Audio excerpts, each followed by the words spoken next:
I'm asking the question, are we raising lazy? As people here on this earth, we are not meant to work for our money. Do you get what they call, hungry? From helicopter parents, no sleepovers at friends' homes. You must keep his phone nearby and answer within 3 rings. Don't you wish you had a mother like me? I mean, come on. To Gen Zers, I'm there to do what I'm being paid to do. I'm not here to do someone else's job. what the hell is going on?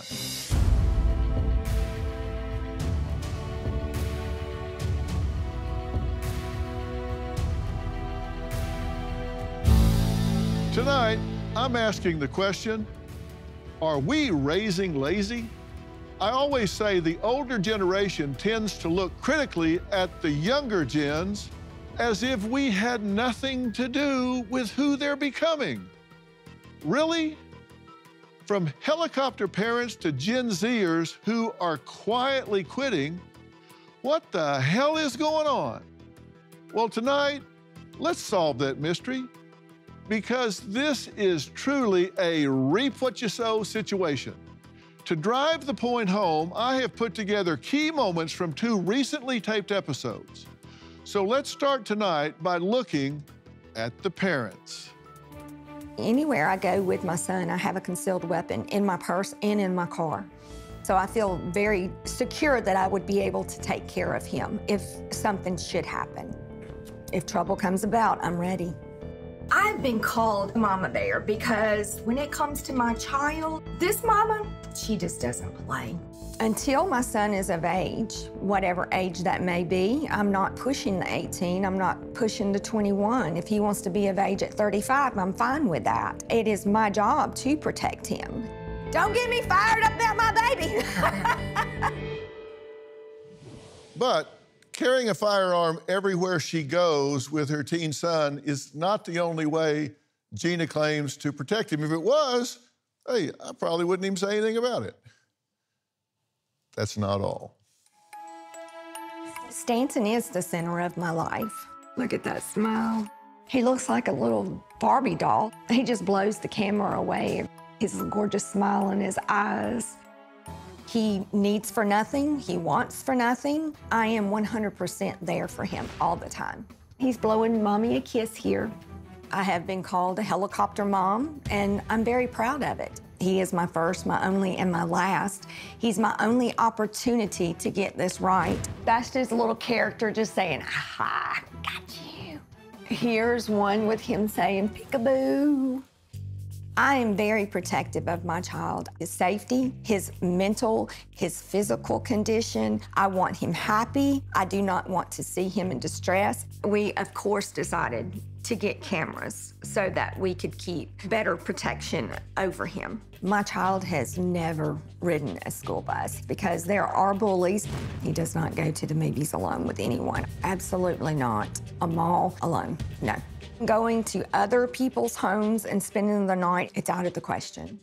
There has never been a babysitter for Stanton. If he can't accompany us, then we don't need to go. When I take him to a park, I would not let him out of my sight at all. When I take Stanton to school or to church, I wait. I am not leaving my child until the door has closed. I won't say that there may not be an occasion where I have a car line and people honking, but they can just honk and go around me because I'm gonna watch my child. I'm still concerned of sending him to the mailbox by himself. I've told him what to do, but I still feel better knowing that he makes it back without getting hit by a car. I do not care if other parents judge me for the way that I'm parenting. Don't come in my lane trying to tell me what to do with my child. All right, well, Gina, you proudly say you're a helicopter mom. I do. I'm a very proud helicopter mom. I am the mama bear. I am the protector of my son. I can be called a coddler. I don't care. I'm gonna do it my way. Okay, and that's just not up for negotiation. It absolutely is not. He's my child. I don't question at all that you want the best for your son. It's just how we define best and how we get there. Now, you say that this is my only chance to get it right. But so how do you decide what's right? Everyone's right, I feel like, is based on their household. what best fits their family, because every decision you walk your child through, it's going to affect the rest of their life, on into adulthood, their marriages, their children, which would be my grandchildren. God, I hope you remember saying that. Everything you do with your child is going to affect what happens to them going forward, because we're not raising children, we're raising adults. Would you agree? I totally agree. How did you learn how to parent? I didn't. I Don't you remember honestly, saying that too? Yeah. I don't think there's a textbook. I don't think there's a book written. I just think that you have to, well, no offense, respectfully, Dr. Phil. Actually, I did write a book about that. Well, I didn't read it, It's called sorry. Family First. It's sold millions of copies, actually. Be happy to get you a copy if you'd read it. That would be nice. I will. Yes. It actually comes with a workbook and everything where you can kind of sit and do it. So there is a manual. I might tweak it a little bit if that's okay with you. I'm sure you would. I'll get you the audiobook so you can't jack with it. No sleepovers at friends' homes. You must keep his phone nearby and answer within 3 rings. Can't go to movies with friends. No out of sight in the grocery store. You won't drive away until he walks into the school. You've got cameras around the house, inside the home. Absolutely. Not I do. outside, inside. You've got Inside. cameras in his room. I do, and he knows it. He's gonna discover some things about his body that he didn't know last year. He let me know there's blind spots. Okay, Yeah. That's good.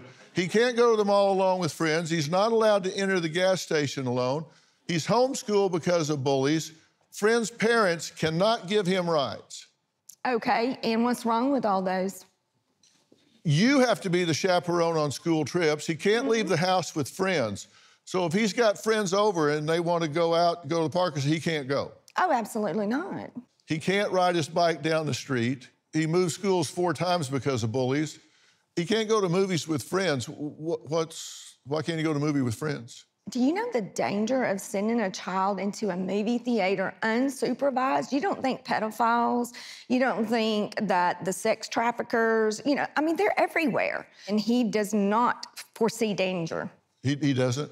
I don't think so. Yeah, I wonder why. Well, you may say it's my fault, but Well, that's okay. Is her parenting style really about Stanton? Is there a competing agenda here? I've got some questions for her when we come back. This episode is brought to you by Masa Chips. For decades, chips were fried in tallow until big corporations switched to cheap seed oils. Now, seed oils make up 20% of the average American's daily calories, linked to inflammation and metabolic issues. Masa is bringing back the good stuff with 3 simple ingredients: organic nixtamalized corn, sea salt, and 100% grass-fed beef tallow. No seed oils, no junk, just a crunchy, sturdy chip that won't break in your guac.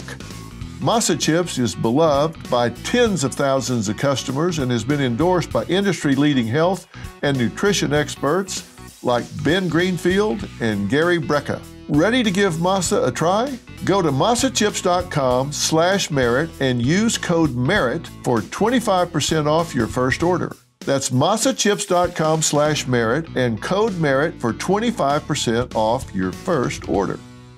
After decades of treasured experiences and cherished moments, living your best life matters more than ever. Whether it's cheering on your grandchildren at their baseball games, planting new flowers in your yard, or simply spending quality time with loved ones, take Balance of Nature's fruits and veggies supplements along with you. Made from ingredients of 31 whole fruits and vegetables, they are free from added fillers or binders. Embrace life's adventures with confidence. knowing you're getting a wide and colorful variety of ingredients made from whole fruits and vegetables every step of the way. Start your journey with Balance of Nature. Call 1-800-246-8751 or go to balanceofnature.com to get a free fiber and spice supplement, plus 35% off your first preferred set as a new preferred customer with free shipping and our money-back guarantee. Go to balanceofnature.com or call 1-800-246-8751 and get this special offer by using discount code Dr. Phil. That's DRPHIL. I schedule my days around Stanton. I pick out Stanton's clothes. I love the color green on him. His eyes just really come out. Taxi driver, maid, cook, cleaning lady, school teacher, chef, whatever that is gonna make him happy and keep him well entertained. I do it all for him, and I love it. Helicopter, snowplow, Velcro, lawnmower, even bulldozer, all buzzwords for a parenting style that many blame has helped create a generation of young people who think they can whine their way to success. I'm talking all ages. Gina was 40 years old when she learned her son's adoption at birth was official. She says she couldn't imagine ever loving a child more than her miracle little boy. This is when he first came home from the hospital. This is pictures of him in his little blue outfit. Oh, and sleeping with his daddy. Oh, he was so tiny, so precious. This looks like he was maybe a month old. And anything he was doing, I would document. Honestly, you cannot tell me in my mind that I did not birth that child, that he is not my child. I was in the actual delivery room. I basically helped deliver Stanton. All the fluids, just as if I had given birth, was all over me. Nurses, they looked at the birth mother and said, "Who's gonna hold him first? We have him ready." And she pointed at me, I will never forget it, and she said, "That's his mother. That's who holds him first." I remember holding him for the first time and just feeling this huge joy overwhelming that how could I have something so precious that's mine? I can't imagine loving a child more than I love Stanton. You say that he's adopted, but it's hard to convince you that you didn't really have him.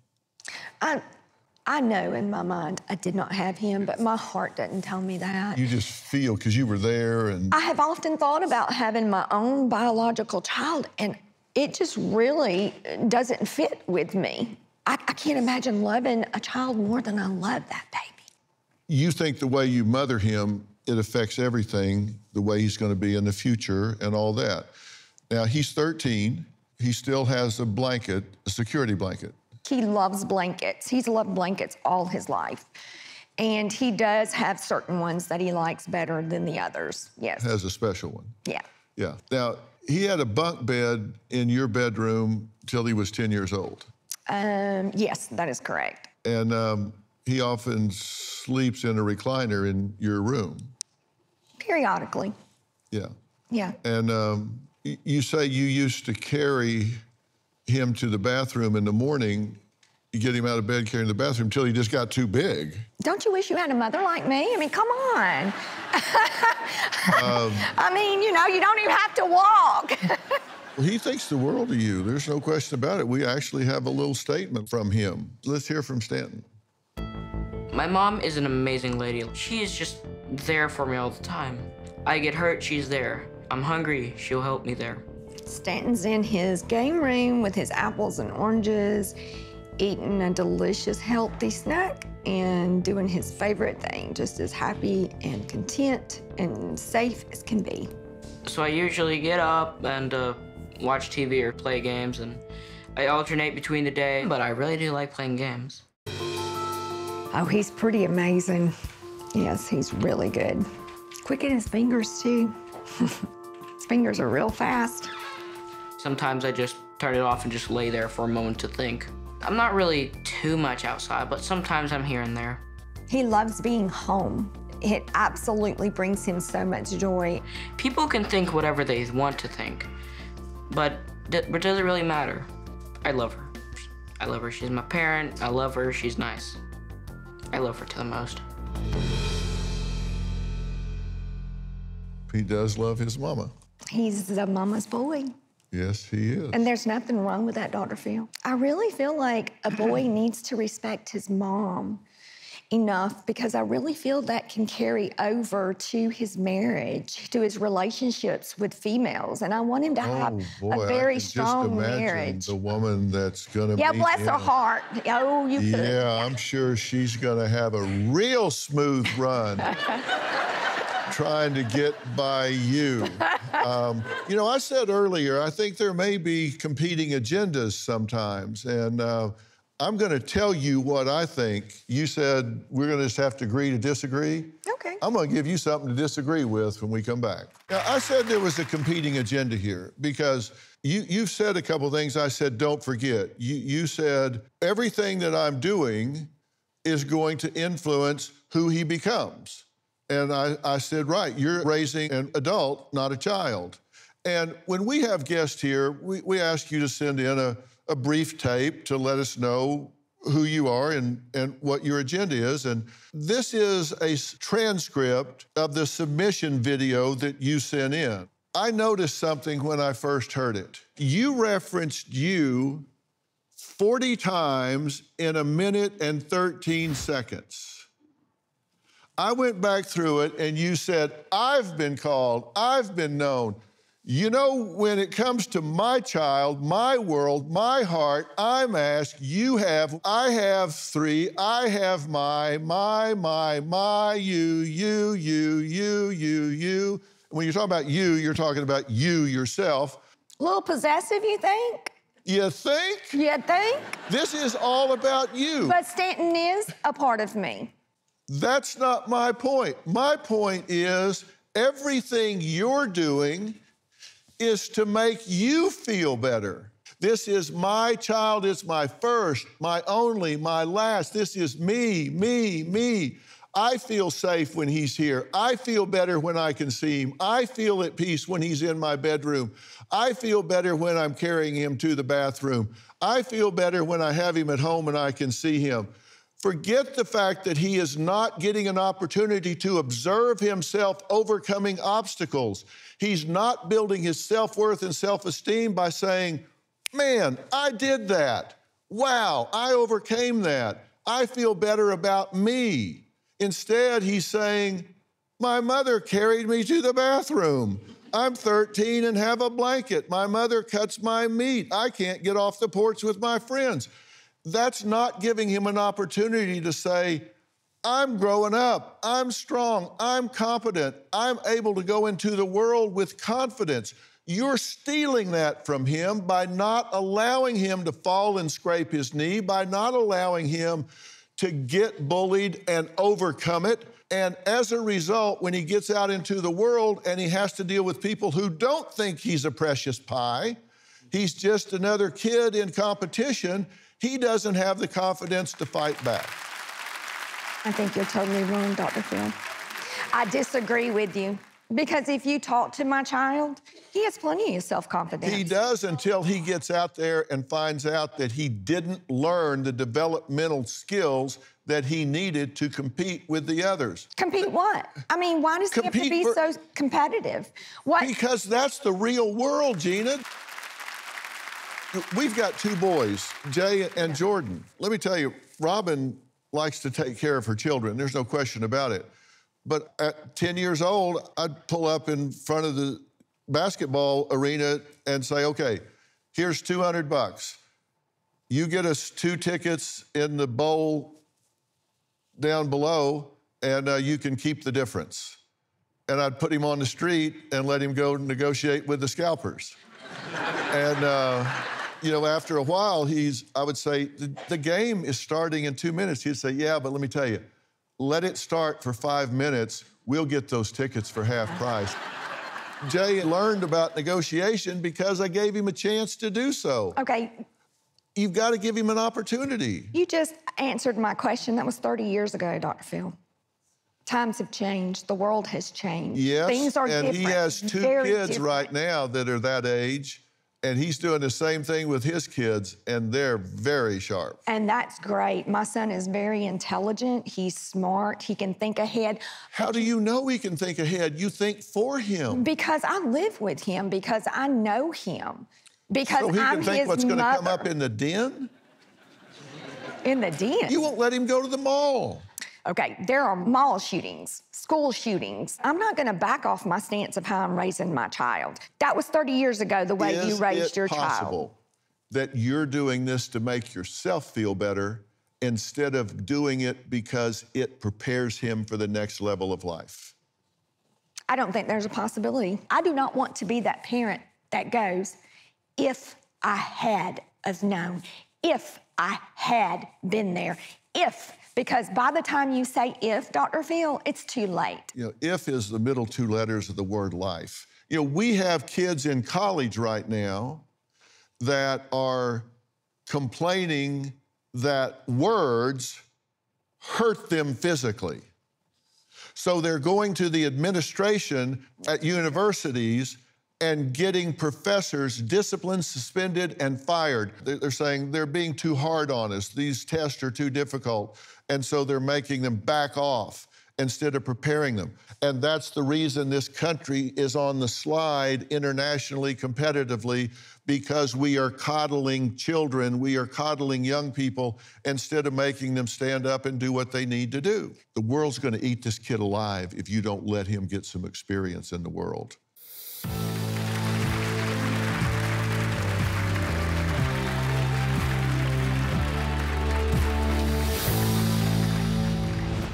So now, helicopter parents have sent their precious little gems out into the real world. Yeah, wonder how that's working. Well, quiet quitters and lazy girl job seekers are young adults who are now looking to get hired. But hold on, bosses of the world. These Gen Zers want to be hired on their terms, whatever in the world that even means. Yeah, well, I'll show you. I'll show you coming up. Hey, Dr. Phil here. Your savings are at risk. With the economy on shaky ground, the dollar losing value, and a $2 trillion deficit, things could spiral. Don't wait for the worst. Take control of your financial future now. I trust Preserve Gold to safeguard my accounts, and I urge you to do the same. They're the only precious metals company I recommend. What are you going to do to protect what's yours? Claim your special offer and learn how to reinforce your financial future. Visit drphilgold.com to get your free precious metals guide from Preserve Gold. With gold prices recently breaking records and analysts predicting this trend to continue through 2025, you cannot afford to wait. As a bonus, you can get up to $15,000 with a qualified purchase from Preserve Gold. So don't wait. Visit drphilgold.com today. Now, there was a time where hard work was the backbone of a family and societal value system, but boy, oh boy, have times changed. Now many young adults are not only snubbing their noses at being asked to go the extra mile on the job, but many claim they're also leading an online movement to introduce a new generation of anti-work hustle employee. An employee that has firm task and scheduled-based boundaries their bosses just cannot cross. From quiet quitters to lazy girl job seekers, these workplace revolutionaries insist they are not lazy at all, they're just misunderstood. The most entitled generation in history. Your generation is lazy. Y'all don't want to work these days. Younger people just don't want to work. Gen Z doesn't want to work. I don't want to work. I don't want to work anymore. What is so wrong about quiet quitting? Quiet quitting is a trend that started on TikTok and quickly took over the internet. Quiet quitting, bare minimum Mondays. Being gentler with yourself. So when it comes to having a job, I don't like it. My soul is meant to be free. We love the internet, but I will tell you one thing, it's made you lazy. Oh, it's made you lazier than you ever thought you could be. Work smarter rather than harder. These companies want to use you and use them back. We want to quit because we're being taken advantage of.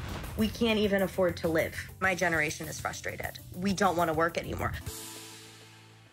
Well, it's a good deal if you can get it. Joining me are Michelle, a veteran trial lawyer and law firm owner, as well as married business owners, Lucy and Eric. So you say right now you just won't hire Gen Z employees.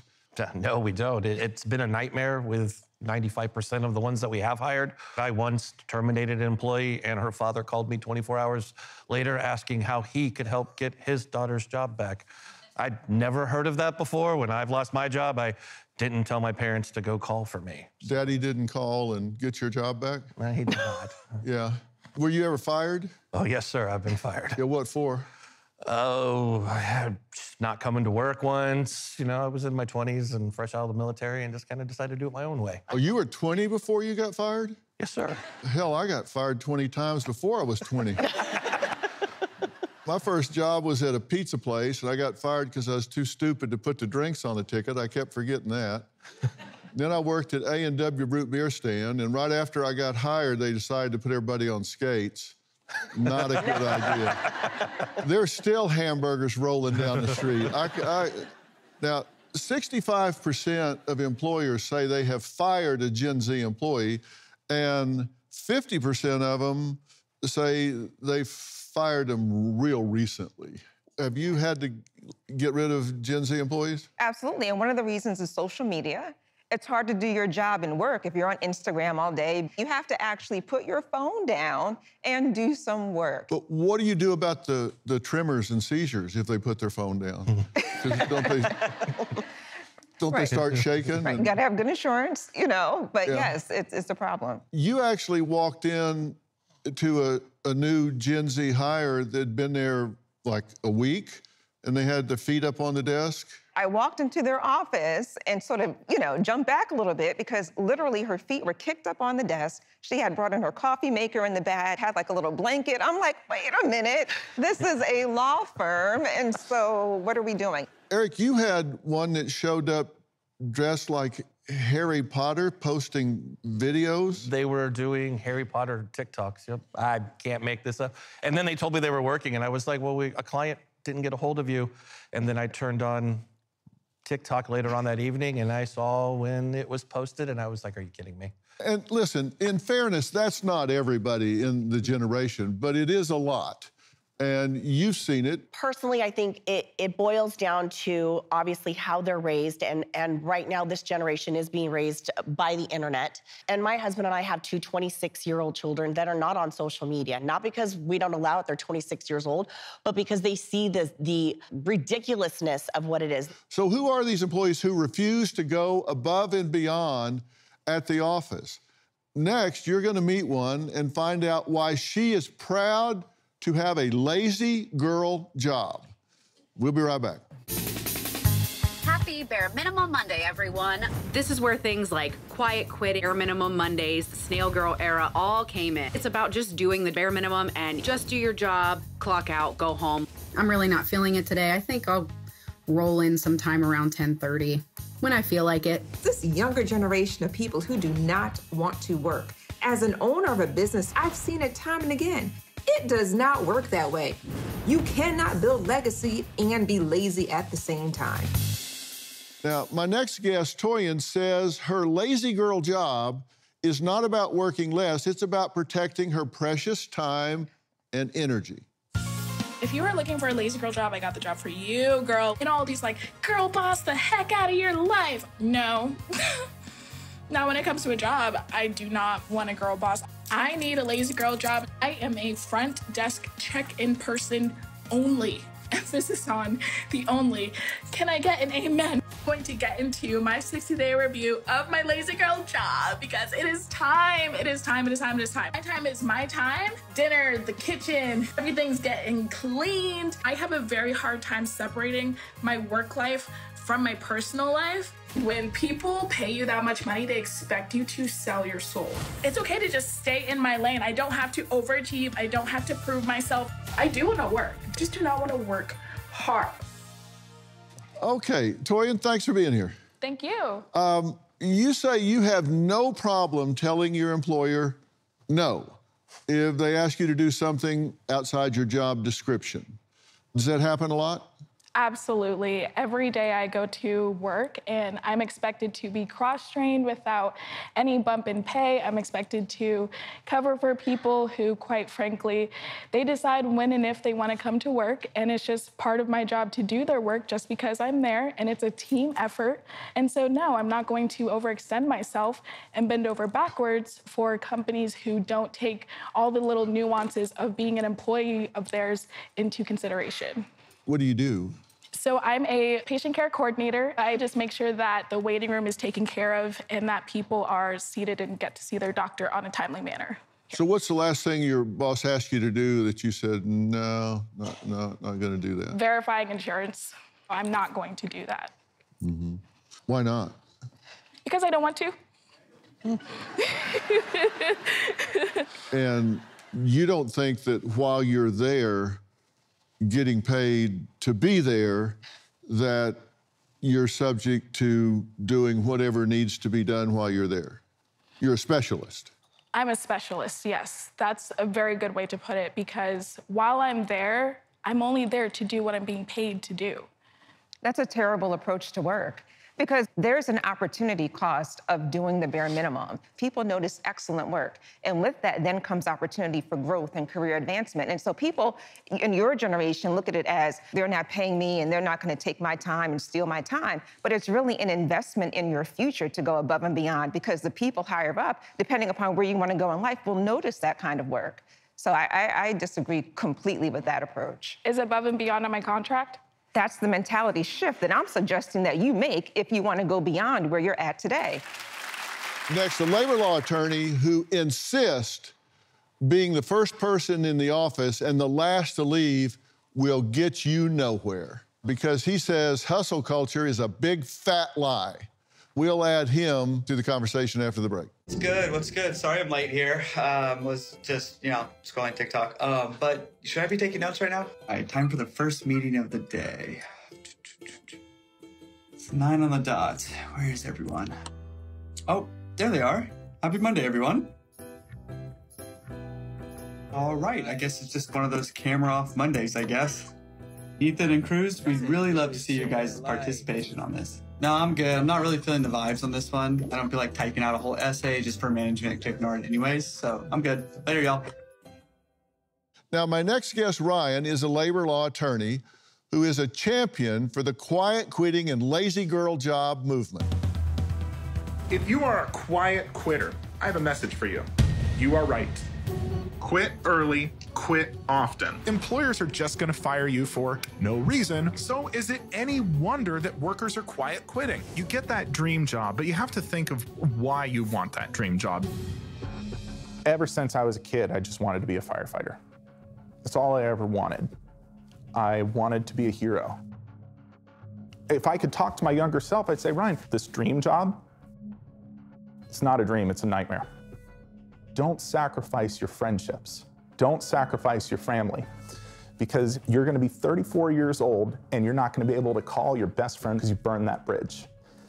You're gonna look at your dad's wall with the family and there's gonna be pictures of them on trips and you're not in them. I RSVP'd to weddings and didn't show up. I said I would be at birthdays and I didn't show up. That's the price I paid for my dream job. I came back from an almost 2.5-week strike team assignment. I didn't have any missed calls. But even my family, I was pushing away. All because just be a firefighter. Be the best firefighter you can be.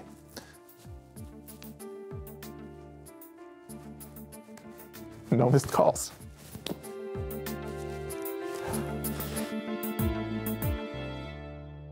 Ryan, it's still hard for you to think about all the memories you lost, things that you missed working so hard in your 20s, right? It is.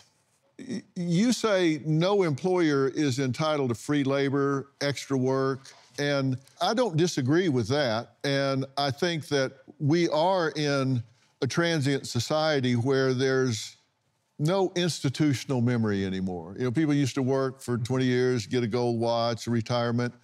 Now they may come in, fire you at 19 years, 51 weeks, and no retirement, no gold watch, no nothing. Things have changed. Yeah, and imagine all the sacrifice that person makes. You know, I deal with a lot of people who suddenly lose their job for various reasons. Sometimes it's illegal. Honestly, most of the time it's not. But it's a damn shame. You get people who say, I gave up everything for this company. And now a year before my pension vest, a year before I was gonna be set, they let me go. They laid us off. They acquired another company, new division, I'm redundant, I'm done, and now I have nothing. But is the answer to that to play the game poorly along the way? Because look, my belief is that you make your own way and that everybody is in business for themselves. I agree with You're that. in business for yourself, you're in business for yourself. All of you, we're all a CEO of one. And you gotta look in the mirror every once in a while and say, you know, how's this working for me? 100%. And I'm not saying that you shouldn't have balance. If you're working for a psychopath, kick his ass to the curb, kick her ass to the curb, and go do something else. But that doesn't mean you should represent yourself poorly wherever you are. When you exhaust yourself for an employment relationship that is inherently one-sided, where there isn't a reward, you do not become the best version of yourself. And that's when you start to push away things that matter to you, your family, your friends, but how you treat how do you people. assume that just across the board? Well, how do we assume across the board that these people who are quiet quitting are undermining or sabotaging their employers? They're not. They're protecting themselves. Well, no, I said if you're working with somebody that's exploitive, most of the people here at the Dr. Phil Show have been with me the entire way, 21 years. And I had a rule, week number one, family first. And you know what? They didn't take advantage of that. We are at a place in the past 20 years where worker productivity is up, but wages are not keeping up with that level of productivity. People are getting squeezed. We've lost sight of what real leadership is. Part of the reason you're successful here is because you opened up and showed an investment in your people. You didn't demand loyalty from day one, you commanded in it. You saw a spark, you invested in the spark, you respected boundaries, and that's why we're here in this successful studio. But organizations who insist on ruling with an iron fist because they're entitled to loyalty without giving anything in return, they're gonna fail. And of course their productivity is gonna slump. Yeah, well, I got about 90% women working here. You don't iron fist. All right, next, a young woman who says she doesn't need a job because she can just manifest the success and wealth she wanted. We're going to add her to the conversation after the break. You're going to stay with us. Next guest, Shira, says she doesn't follow all the social media work trends because she doesn't think jobs are necessary. She doesn't think they're necessary at all. I believe that working a 9-to-5 is absolutely soul-crushing, and it's the equivalent of modern-day slavery. Every single job that I've worked at, it made me irritated, mad, and bored. And you're working so hard for something that gives you so little in return. Why I'm a professional job hopper. I cannot work a job for more than 6 weeks without getting irritated, mad, bored. It just depletes my energy. I don't like when someone can determine my schedule, when I can work, when I can take a break, if I can get vacations, how much I get paid. If you're trying to be rich, listen up. Forget everything that you've ever learned about money. Forget what your mama, your daddy, uncle, sister, grandma told you. The reason why you're not getting what you want out of life is because you're stuck in the victim mentality loop. I recently quit my job and I have everyone ask me, well, what are you gonna do for money? When are you gonna find another job? And I'm just like, I don't want to. Wow. So you say you don't like a boss being able to control you at work or tell you what needs to be done? Absolutely. It is so controlling, and they put out all of these fear tactics, and it's soul-crushing. It's something that we are not meant to do as people here on this earth. We are not meant to work for our money. Money is something that can come towards us. I have a question. Do you get what they call hungry. I always valued hard work. It's probably because I grew up really poor. When I was young, I was short-sighted, and I worked hard only to get what I wanted. But over time, when you work for what you get, rather than having it handed to you, it changes who you are. You create your own experience. And I still believe in this country. There is no other country where a poor kid with an alcoholic father and periods of being homeless and living on the street can achieve the kind of success that I've enjoyed in my life. If I had one wish for some of the Gen Zers or just young people in general, even some millennials, who believe they should only have to do what they want to do, it would be this. Today will not last. It will change. But you are the CEO of You, Inc. And you got to ask yourself, how's that working for you? Are you getting what you want? And the number one thing for me has been to do what I'm passionate about. And if you're not doing what you're passionate about, then you need to find out what that is. I love doing what I do. I don't have to do this. I could be playing golf or tennis or something else right now. It wouldn't change my life one bit. But I don't want to do that. I want to do this. I want to be here talking to all of you guys. I want to make a difference. I want to have an impact. If you do something you're passionate about, then it's not work. We're out of time. I want to thank all of my guests for being here today, and thank you at home for watching, because here at Dr. Phil Primetime and at Merit Street Media, we're going to continue to focus on real people facing real problems in our society, and boy, do we have issues to talk about. Make sure you tell your family and friends to tune in to Merit Street Media, because it's everywhere you can watch television. Also, I've written a book about all this entitled We've Got Issues: How All Americans Can Stand Strong for Our Country's Soul and Sanity. And it's now on sale everywhere books are sold. For more information about tonight's show, log on to drphil.com. Thanks for being here.